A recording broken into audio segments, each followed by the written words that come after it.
One step at a time. Oh, relax. Kapag narinig mo na ang linyang yan, sundin mo na. Kasi hindi naman sasabihin sa'yo yan kung tama ang ipinapakita mo sa pagharap mo sa problemang nasa harap mo.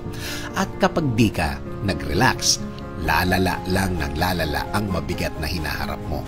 Again, magpakahinahon. Nakakabilib ang mga taong nakarelax pa din kahit tensyonado ang mga pangyayari. Attentive ang mga yan, ina-analyze ang mga sitwasyon at inaalam ang pwedeng gawin. Makikita mong tatawag pa yan sa telepono at maririnig mo ang pakikipag-usap ng mahinahon. Sa huli, naayos nila ang mga problemadong sitwasyon ng hindi nagpapanik. Kung babalikan mo ang mga eksena mo sa buhay mo, makikita mo ang mga problema na nasa iyo noon ay dulot ng pagka-praning mo. Yes, pagpanik mo. Lumala dahil nga high blood ka.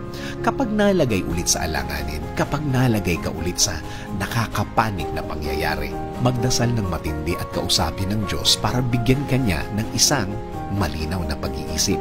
Sabi nga sa James 1:2-4, "Consider it pure joy, my brothers and sisters, whenever you face trials of many kinds, because you know that the testing of your faith produces perseverance. Let perseverance finish its work, so that you may be mature and complete, not lacking anything."